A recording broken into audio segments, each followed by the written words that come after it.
Nosso convidado de hoje é fundador e CEO do Grupo Quality Brasil, empresa líder no mercado brasileiro de fabricação de colchões tecnológicos.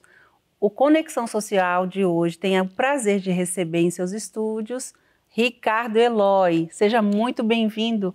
Que honra te receber aqui, Ricardo. Obrigado pelo convite. Fico muito feliz de estar aqui também.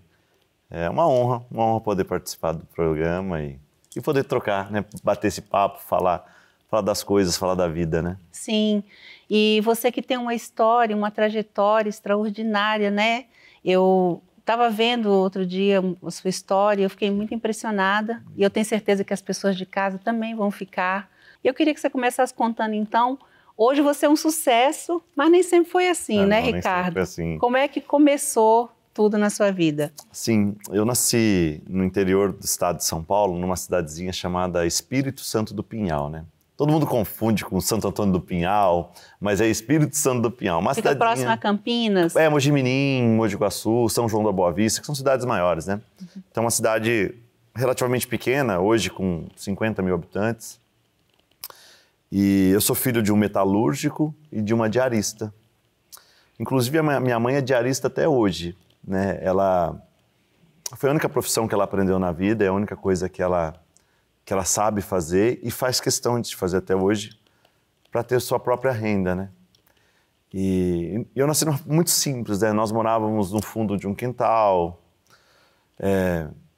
uma casa de 3 cômodos, né? Eu sou o filho do meio. Quantos irmãos? Eu tenho o Fábio mais velho e a Fabiana um pouco mais nova. Então é Fábio, Ricardo e Fabiana, né? Terceiro. E vivíamos numa simplicidade na década de 80, né? Eu nasci em 1980. Uma simplicidade muito grande e era muito difícil, né? A gente não tinha referência de muitas coisas, faltavam algumas outras e vivíamos com muita dificuldade. E era um lar tranquilo, seus pais viviam bem? Como é que era o relacionamento em casa? Meu pai era alcoólatra, bebia muito, né? E se tornava muito agressivo quando bebia, mais agressivo ainda. Ele tinha personalidade muito forte e ele não aceitava trabalhar de empregado para os outros, ele não queria responder a um patrão, ele se achava capaz de ter o próprio negócio. Talento até ele tinha, mas ele não conseguia gerar o próprio negócio. Então ele vivia numa vida frustrante entre o sonho e a realidade, né? Entre sonhar com algo que não era possível realizar. Não tinha competência emocional, né? Para se comportar, né? Exatamente. E ele se tornava agressivo. Repito, ele tinha personalidade forte, ao beber se tornava mais agressivo. Então, nós vivíamos num lar de muita tensão o tempo todo. E a minha mãe sustentava a casa, porque trabalhando de diarista, ela trabalhava de segunda a segunda, né? Inclusive aos sábados e domingos, ela fazia faxina para trazer o pão para dentro de casa. Então não era só a questão do sofrimento de não ter possibilidade para algumas coisas como comidas diferentes ou roupas, etc. Mas era uma opressão emocional mesmo, a gente se sentia muito mal, muito mal. E é engraçado que, assim, um lar que tem violência doméstica, né? Porque abuso de alguma forma psicológico ou físico, isso deixa as pessoas, faz você crescer com autoestima muito baixa. Sim. E você, como você falou, você não tinha referência nem do que era ser um adulto, né? Exatamente. Para você ali era só sofrimento com uma idade muito Pai pequena. E mãe são referência, né? E quando você fala de autoestima, eu tinha autoestima muito baixa, porque a minha referência era muito ruim, né? Quem deveria te aprovar e te dar carinho, te batia, te fazia sofrer, né? As perspectivas eu não via com muitos bons olhos, né? Porque o berço é a família, né? A família é onde começa tudo, né? E onde se dá o exemplo, né? Sim.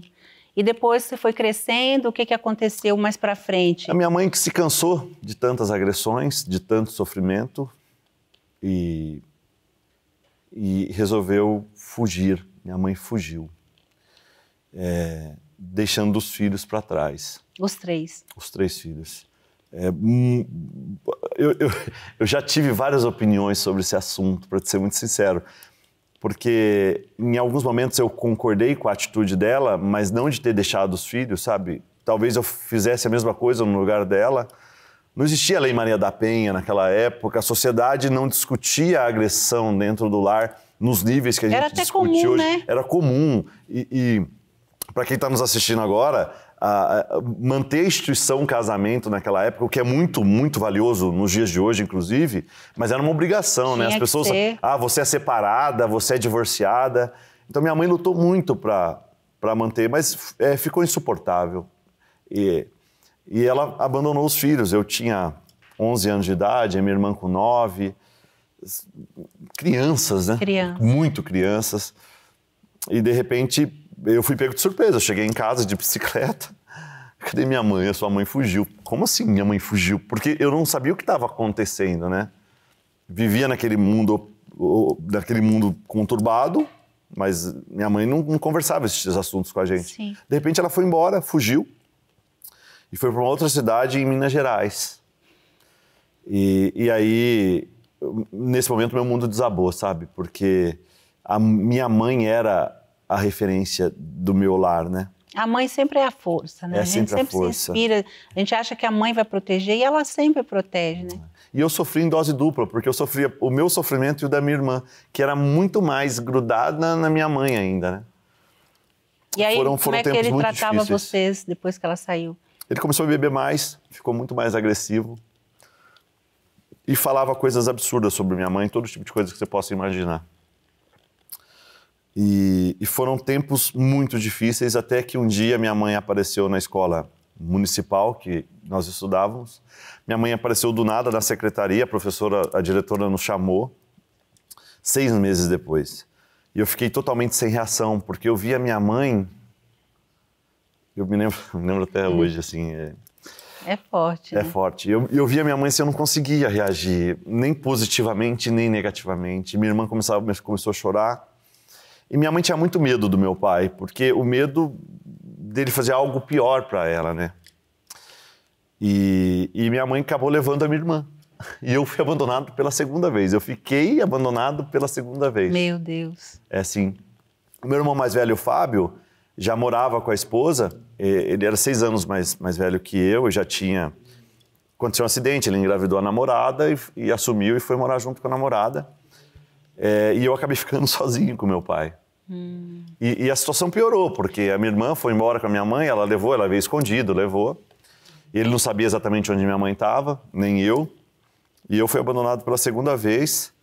E foi muito mais difícil, né? Porque meu pai se descontrolou totalmente. E até que um certo dia, meu pai me expulsou de casa. Chegou num nível tão grande de alcoolismo, de violência, que ele me expulsou de casa.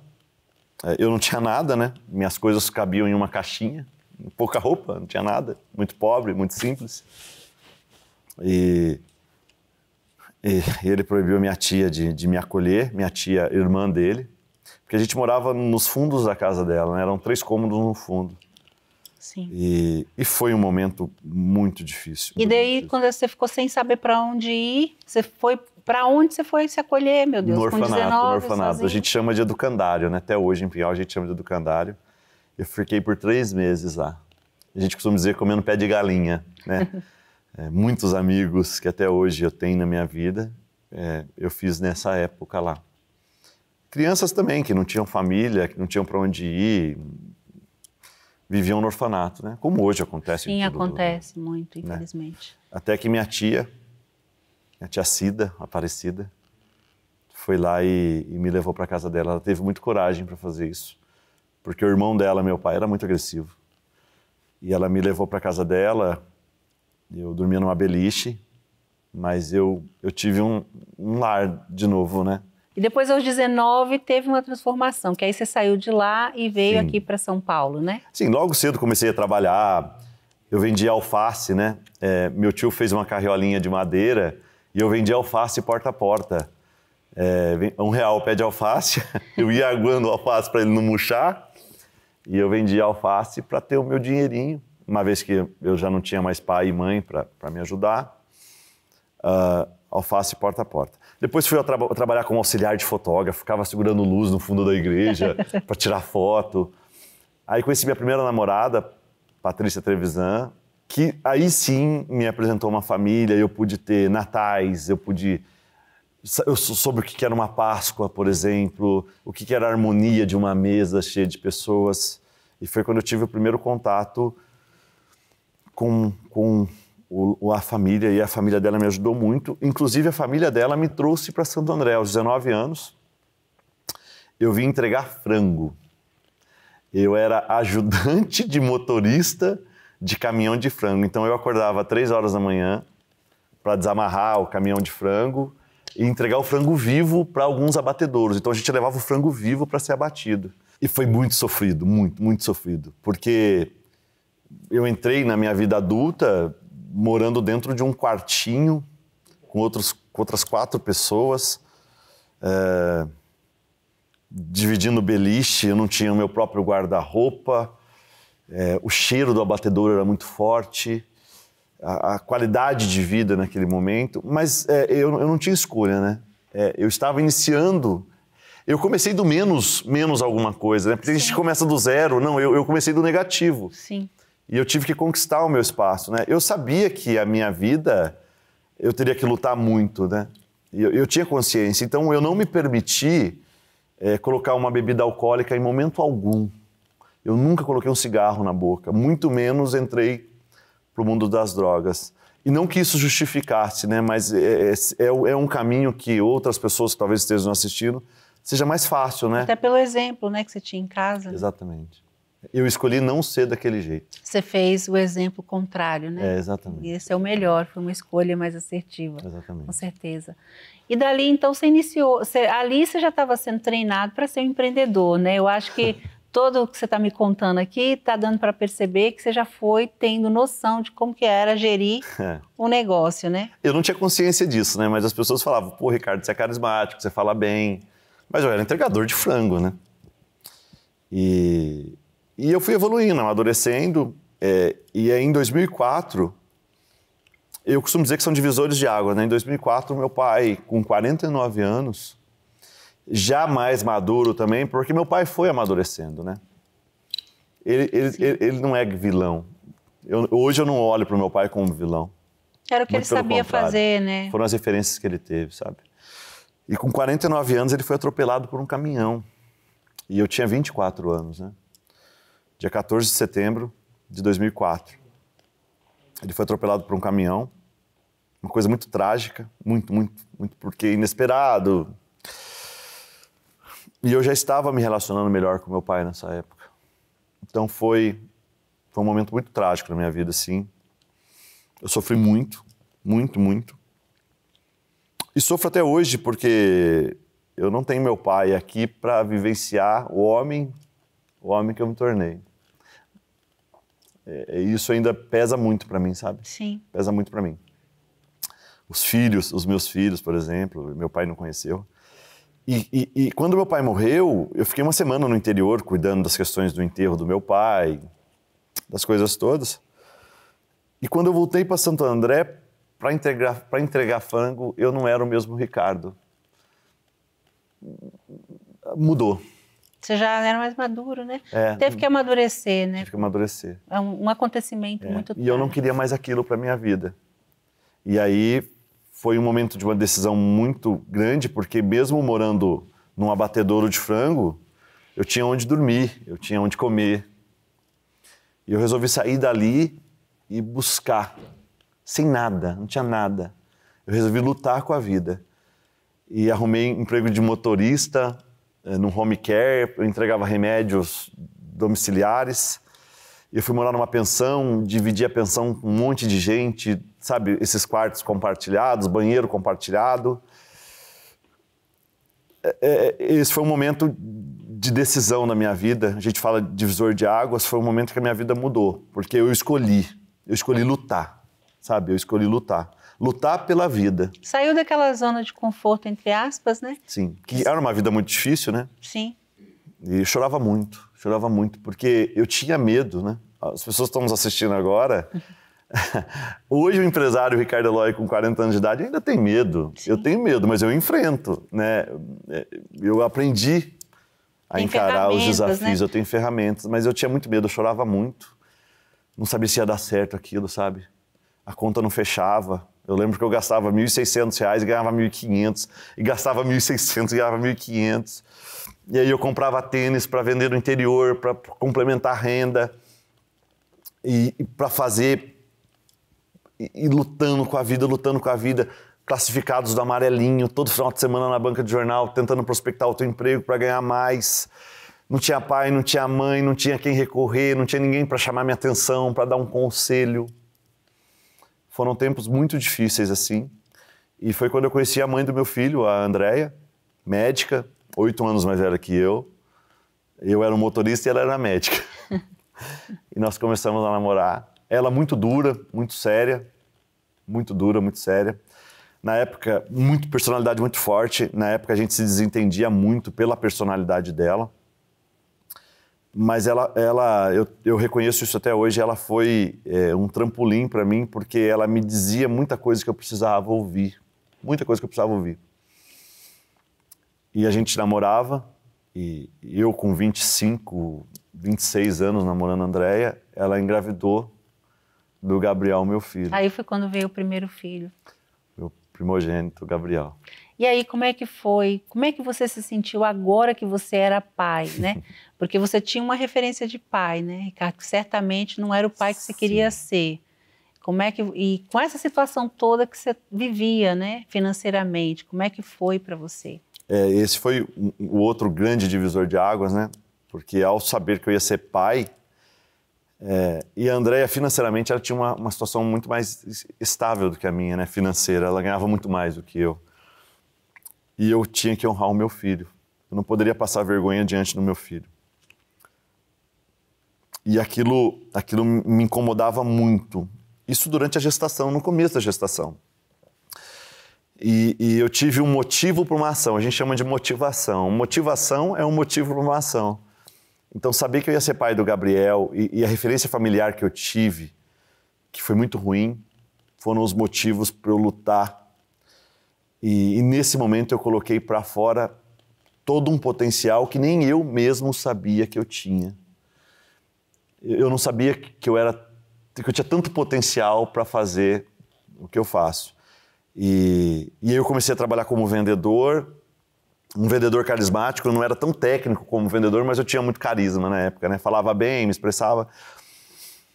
E meu filho chegando, a gestação caminhando, a André com personalidade muito forte, com palavras difíceis. Eu pensei, eu tenho que honrar o meu filho. Eu não posso ter uma festa de aniversário e não conseguir dar um bolo de aniversário para o meu filho. Eu não posso conseguir não comprar fralda para o meu filho. Meu filho vai precisar de mim e eu preciso estar aqui. E aí eu achei nos classificados uma empresa de colchão, estava procurando vendedores, fui até lá, paguei o preço, investi meu tempo naquilo, acreditando muito, até porque eu não tinha muita escolha, né? A minha escolha era aquela. Sim. E eu fui muito abençoado, sabe? Ali foi o seu primeiro encontro com o colchão. Foi meu primeiro. Você nem imaginava que se tornaria depois não fazia a menor ideia. Interessante. Menor ideia. E comecei como vendedor, me destaquei já num primeiro momento, ganhando a comissão era baixa, mas eu vendia muito bem, ganhava bem. E aí veio o lado empreendedor do Ricardo Eloy, né? Porque eu vi uma oportunidade diante do produto, eu vi que ele tinha muito mais abrangência, né? E aí que vem esse potencial que nem eu sabia que eu tinha. E eu fui pesquisar o mercado de colchões, e eu digo até hoje que eu não criei o produto. O colchão da época terapêutico, né? Magnético, se tornou terapêutico e hoje tecnológico, não foi eu que criei o produto. Eu mudei o jeito de se comercializar o produto. A gente chama de eureka, né? Que é uma ideia brilhante. Eu tive uma ideia brilhante na forma de se comercializar o colchão. Sim. E meu filho nasceu no dia 3 de maio de 2008 e eu fundei a Sonoquality no dia 2 de fevereiro de 2008, um pouquinho antes dele nascer. E de lá para cá, eu só cresci. E aí eu criei a Sonoquality e comecei muito pequenininho, né? Porque mesmo começando a ganhar dinheiro naquela época, E eu tinha restrições no nome. Eu tinha o CPF sujo. Eu não tinha condição. Olha para você ver como que é, né? Porque ao longo da minha vida, eu vim aprendendo para chegar até ali, né? Eu tinha restrição no nome. E eu precisava começar a fazer comercial numa rádio ABC em Santo André. Rádio AM. Então eu montei todo um planejamento. Como que seria a minha comunicação, qual que seria o meu público, para quem que eu iria vender. Então, prospectei uma rádio e uma grande amiga minha que eu tinha dessa época, Daniela Arenas, me emprestou 3 folhas de cheque. R$ 1.200 na época. Essas pessoas a gente nunca esquece, não, né? Faz parte da minha vida. 3 cheques de R$400. Eu dei na rádio, então era R$400 por mês. Então era 3 meses garantido. Todo dia, 5 horas da manhã, um programa AM. E foi a primeira vez que se foi feito um comercial de colchão numa rádio, assim, sabe? Um merchan, que a gente chama. E muito nervoso no primeiro momento. Então eu fiz todo o planejamento. Coloquei um caderno, uma caneta e fui escrevendo tudo que eu deveria fazer, que eu queria fazer. Consegui fornecedor do produto e sem dinheiro. Já tinha ganhado um dinheiro, mas eu não tinha muito, né? Era minha tentativa. E eu fiz o comercial. 5 horas da manhã, eu recebi 28 ligações. Eu fiz o comercial, eu mesmo agendei as visitas e eu mesmo fui vender os colchões. Então foram 28 ligações, 20 agendamentos e nós vendemos 14 colchões. Como é que foi a emoção de agora vender o seu próprio colchão? Olha, eu não consigo transcrever agora a emoção de vender o colchão, porque eu senti naquele momento que o jogo tinha virado, assim, sabe? O jogo tinha virado naquele momento. Com a venda de um único dos 14 colchões, já dava para cobrir os 3 cheques. Olha! E aí a gente começou a vender colchão, perrengue, carro quebrado. Ralamos muito no primeiro momento. Mas esse foi um divisor de águas, o primeiro merchan. E daí para frente, hoje, eu queria que você falasse o número de colchões que vocês fabricam anualmente. Sim. E depois também, para quem ainda não conhece, né? Quality, o que é? O nosso colchão, ele é tecnológico, né? Então é um colchão que começou nos anos 70 como colchão magnético, vindo do Japão, um colchão para benefício da saúde através da noite de sono. Se tornou terapêutico porque foram agregados a esse produto outras terapias e eu tornei esse colchão tecnológico. É aí que entra a história do Ricardo Eloy no produto. Eu mudei o colchão. Então hoje nós temos um colchão com 13 tecnologias. Nós temos 50 tipos de massagem no colchão. Tem ozônio no colchão. Gente, né? E todo mundo está falando agora o ozônio. Sim, o ozônio ontem, através da Unicamp de Campinas, foi considerado como preventivo ao Covid-19, por exemplo. Né? Sim. Então nós temos isso no colchão. Nós fabricamos 1.500 colchões por mês, porque é um colchão diferenciado, é um colchão personalizado. Nós fazemos de acordo com a necessidade do cliente. É um colchão premium, sabe? Ele é feito mesmo, foi considerado nos últimos 3 anos o melhor colchão do Brasil. Olha só, interessante. Por ter tantas tecnologias, né? Nós temos representantes espalhados no Brasil inteiro, né? Então, a Sonoquality virou o Grupo Quality Brasil. São várias empresas envolvidas no segmento de qualidade de vida através do sono. Então, nós temos a Smart Colchões, que é uma plataforma digital, um e-commerce que a gente vende o colchão pela internet, Smart Colchões. Nós temos a Quality Store, que nós vendemos produtos relacionados à noite de sono, qualidade de vida através do sono. E a Sonoquality, nós fazemos propaganda, né, em várias emissoras de TV. Sim, vocês estão em todos os veículos. Todos os veículos. Eu acho até que vocês chegam a ser uma omnichannel, assim. Sim, exatamente. Né? Nós investimos bastante. Sim. E representantes do Brasil inteiro, nós temos a Quality Mais, que tem distribuidores, pessoas que compram o nosso produto para revender, né? E em qualquer lugar do Brasil, que você que esteja assistindo quiser conhecer os nossos produtos, é só entrar no site da Sonoquality, lá a gente vai pegar o contato e o representante vai até a casa do cliente, você que está nos assistindo, para fazer esse atendimento. Bacana. E quem quiser te mandar uma mensagem, no Instagram? Estou no Instagram, Ricardo Eloy Oficial. Tem LinkedIn também, fiquem à vontade. Eu mesmo vejo, eu mesmo respondo, faço questão de ter esse contato mais próximo com todo mundo. Que bom, que bom. Que bom ter um produto assim, né? Bom. Brasileiro, né? Queria que você falasse a razão do sucesso para você. Por que você acha que você chegou onde você chegou? Porque você falou do universo, né? E realmente ele conspira muito, mas para você, o que você acha que fez você chegar até hoje? Nessa patamar que você está hoje? Eu preciso reconhecer que muitas pessoas estenderam a mão para mim por conta da minha história de vida. Eu fui vítima da minha história de vida durante algum tempo, até um momento em que eu acordei e parei de me colocar no papel de vítima e saí da plateia e fui para o palco da minha própria história.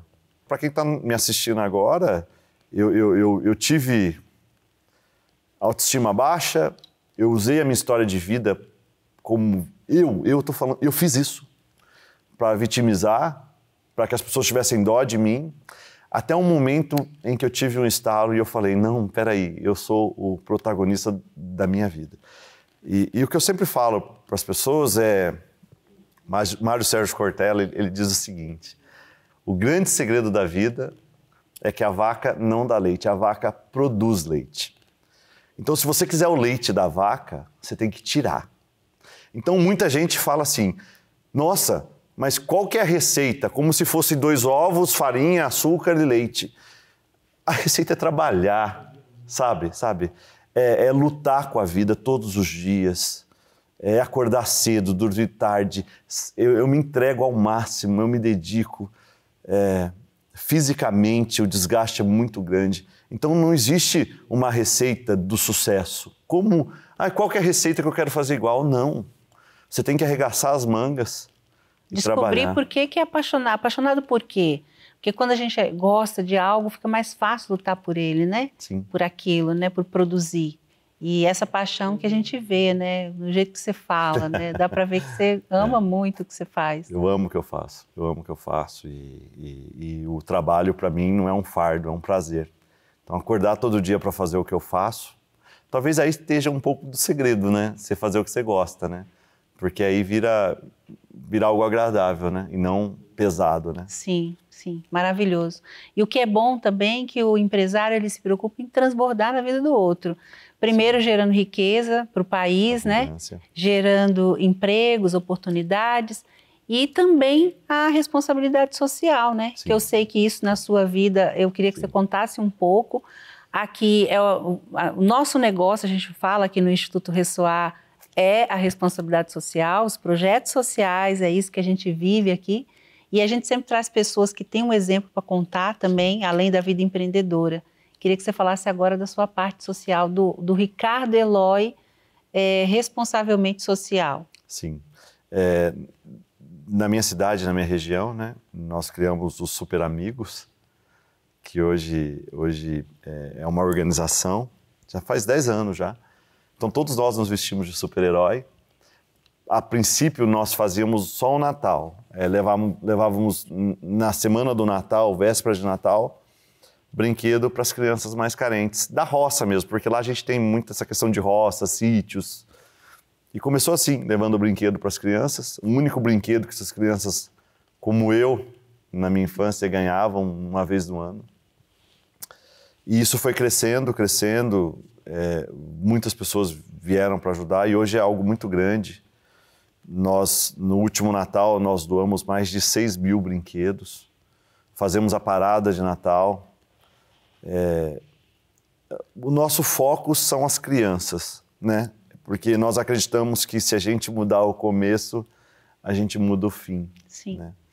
E nós abraçamos também as instituições de caridade da região, como a PAI, o Lar da Terceira Idade e outras instituições, não só de Espírito Santo do Pinhal, mas de toda a região. Então nós estamos o tempo todo impulsionando. Nós fizemos agora recentemente campanha de alimentos, agora a gente está numa campanha de agasalho. É o tempo todo ajudando o próximo, porque eu fui uma daquelas crianças, sabe? Toda vez que eu vou entregar um presente ou fazer uma gincana, ou num bairro muito pobre, eu me vejo. Eu me vejo no brilho dos olhos daquela criança. Se eu pudesse sentar um pouquinho com cada uma e falar da vida, das experiências... Ouvir um pouquinho da história e falar, não vai ficar assim não, né? É possível. É possível. É possível, dá para fazer. sabe? Tem que ter muita disciplina, tem que ter determinação, tem que ter muito foco, tem que pagar o preço, você vai sofrer, mas é possível virar o jogo. Então eu tenho vontade de sentar com cada uma daquelas crianças e mostrar o caminho para elas, sabe? Falar que dá. Então a gente está encerrando agora. Eu queria que antes você deixasse um recado para a pessoa que está em casa e que gostaria de começar a empreender. Sim. Né? Você já falou muita coisa boa, eu acho que já deu para aprender bastante, mas normalmente sempre tem um código aí escondido, né? Que os empresários soltam quando está aqui sentado. Eu acho que vale muito a pena você falar para as pessoas em casa. A sorte vem atrás da coragem. Eu acho que o grande vilão das pessoas que sonham em empreender e ter o próprio negócio é o medo. O medo, ele sabota muito as pessoas. Então, encare seus medos e entenda que a sorte vem atrás da coragem.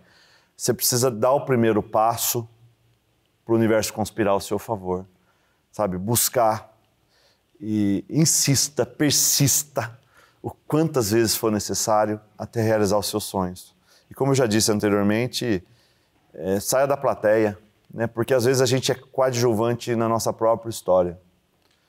E a gente está na vida para viver a vida e não passar pela vida, né? Então, arregace as mangas, literalmente, com fome, e vá para cima, porque o Brasil é um país de muitas oportunidades, né? Muitos saem daqui para tentar oportunidade de outros países. A gente achava que nos anos 70, 80, vir para São Paulo era o lugar das oportunidades. Eu vim no ano 2000 para São Paulo e conquistei e fiz a minha história. Então, as oportunidades são cavalos selados que passam na frente da gente o tempo todo. A todo momento existe uma oportunidade na sua frente. Você só tem que enxergá-las. Está preparado, né? Preparado. Isso mesmo. Muito bom, Ricardo. Eu amei. Foi muito bom. Fiquei emocionada aqui. Uma história linda. Tenho certeza que ajudou muitas pessoas.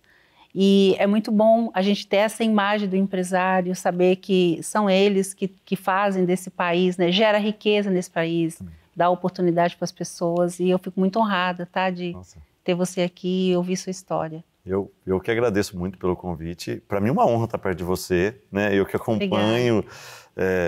Confesso que estou um pouco nervoso ainda aqui, emocionado, né? Tentando me segurar alguns momentos para não chorar.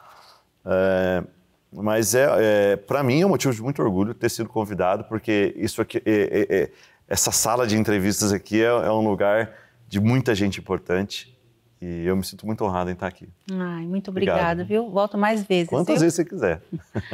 Queria agradecer a todos, pedir que vocês curtam, né? Sigam o Ricardo e também nas redes sociais do Instituto Ressoar. Sempre tem uma história muito bacana lá, que vai inspirar você, que vai transformar a sua vida. Na realidade, é para isso que existe esse quadro, para que a gente possa levar para você transformação. Muito obrigada pela audiência. Até o próximo domingo.